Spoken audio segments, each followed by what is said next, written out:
we're going to use the package R for data analysis.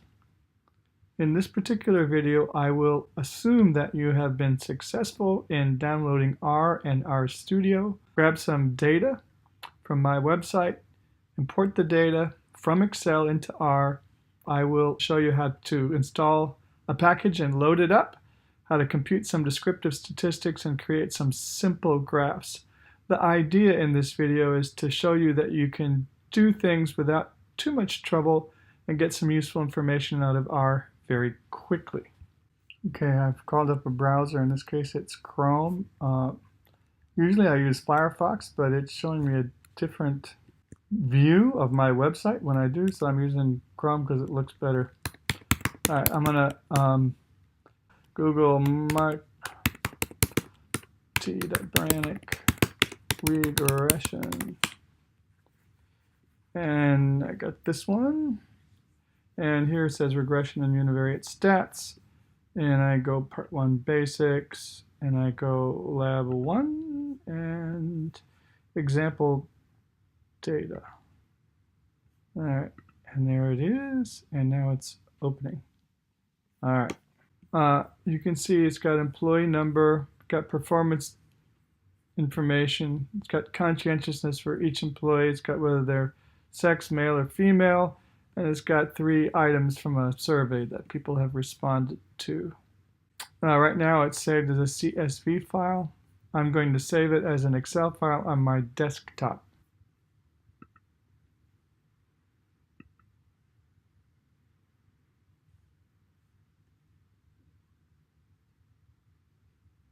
Desktop.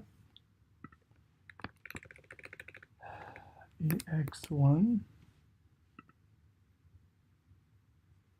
Excel workbook. Save. If I look on my desktop, there it is, EX1. All right, I'm going to close this. Usually you don't enter information directly into R. I usually put it into Excel and then I grab it from Excel into R. Here we have R as it's shown by RStudio. We have an editor window here. We have a console here, and we have a graphics window here. So there's 3 sort of things that are going on at once in RStudio. What I like to do is mostly put my commands in here and then look for the output here and here, depending on what it is. So the first thing I wanted to do, download some data from my website. I did that. Now I want to import the data from Excel. Import dataset from Excel. Browse. Where could I be? I want to go to my desktop because that's where I put it. EX1 is the file. Open. All right, so it's got employee, performance, conscientiousness, sex, item 1, 2, 3. These are the things that I want. It's called EX1. Sheet is default. That's the first sheet in the Excel file. If there's more than one, I can go through. First row is names. So that's what I want here. And notice these names, there's no spaces here. Okay, and the first row is my names. Otherwise, I'm going to have problems. So I'm going to hit import. And now it's created a data set inside R called EX1. The name of the file that I'm working on is untitled because I haven't done anything with it yet. But let's say the first thing that I want to do, so I'm going to click on untitled here. I want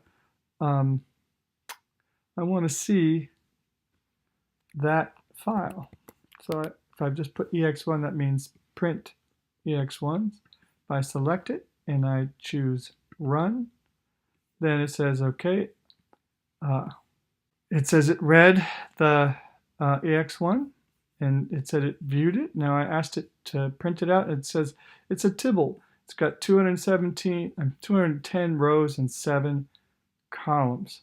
So it's got employee numbers. It's got performance. These these are all, it says DBL for double precision arithmetic. So these are all numerical values in here. And you can see 1, 2, 3, and 4, 7 columns. And if we went down, there would be 200 more rows. It doesn't show us all the data. Tibble is one kind of data structure in R. So this is basically a data set. All right, so then I wanted to, I've got the data now, right? Install and load a package. All right, let's show you how to install and load a package. The package that I want to install is called psych. So I'm going to type in install packages, and I need quotes, psych. All right, and I'm going to go over here and select that, and I'm going to hit run. So now you can see down here it's actually trying to install psych, and now it's going to cran to find the stuff, download, blah, blah, blah. All right, it's done it. So when I see this, if there's no error message, that means that it succeeded, and there's nothing to tell me that's the matter. So it found the stuff, it downloaded it, it's installed. Now, just because it's installed doesn't mean that I can use it. I have to do one more thing to invoke it, and that's called library. And now I want psych, and I don't want the quotation marks. So I'm going to select that, and I'm going to run it, and it says that it ran it, and because I've got this little cursor here, this little prompt, it says this, no problem. Now, the base R package does all kinds of cool things without adding any of the packages. But so let me show you one thing that it'll do. If I wanted to add the 3 items to make a scale, I could do it like this. Scale, and so scale is the name of the variable, that the object that I want to create. And I've got this arrow here, and I call that gets. You could say is created by, or receives, or something like that. You can in R put an equal sign here, but that people interpret that as is equal to, and that isn't really what it means. It means gets. So that's what I call it. So let's call it. I'm going to add these 3 things now. The data set's called ex1, and each of these pieces, each of these variables is a vector within that. So I'm going to go ex1, and I put in the $sign. As soon as I do that, it goes, oh, what do you want? I want item 1 plus ex1 $sign, and then I want to add item 2 plus ex1 3, and I want to actually put this in the same data set. So I put ex1 scale gets ex1 item 1 plus 2 plus 3. Okay, so let's see what happens when I do that. All right, it's in a complaint. So I'm going to say ex1 again. Notice we have scale, and the first person has got 5 and 1 and 5, and that's 11. So it's added them up. And notice I didn't have to execute this once for each row. It just does it automatically for each row because it's a data set. All right, so that's an example that I didn't need the package to do that. But packages are nice. They can do all kinds of things. So let's say describe ex1. So now that describe is a function that comes out of library psych. So let's see what happens when I do that. All right, so it's got 8 variables. So we've got employee, performance, conscientiousness, sex, item, blah, blah, blah, blah. Scale. All right, the N is 210 people. The mean, now for employee, the mean doesn't mean much, but for performance, we got a mean of 20 and change, and for conscientiousness, was 12. About half males and half females. We got standard deviations. We got median. We got trimmed. We got, oh, never mind. Minimum, maximum, range, skew, kurtosis, and standard error. Okay, so this is a bunch of descriptive information that you can get very easily.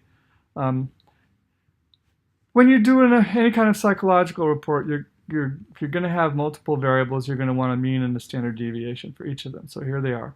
I want to show you histogram, box plot, scatter plot. Okay, histogram. So I want a histogram for performance. I'm going to go hist EX1 performance. All right. Now, notice that appears over here in the quartz, so-called quartz window. I'm in a Mac, so this is what things look like. If I hit zoom, it appears here. I can adjust this to make it look the way I want. All right, so there's a histogram. I want to show you a box plot, BOXPL, box plot. And now let's box plot. Let's do EX1 performance again. So here it is as a histogram. What does it look like as a box plot? Okay, it's a nice distribution. A little bit of an outlier there on the top. Let's go back to the last one. You can see there's a little bit of a long tail here. So these are two ways of giving the same kind of information. And then let's do a scatter plot. So plot. Is this tough or what? Plot. It's plot x, y. So I want to plot x would be EX1, and that should be conscientiousness. And then y should be EX1, that should be performance. So how are conscientiousness and performance related? Well, let's select that and run. And here we've got the scatter plot. Isn't that nice? Now I can soup this up in lots of different ways. And that's the end of this video.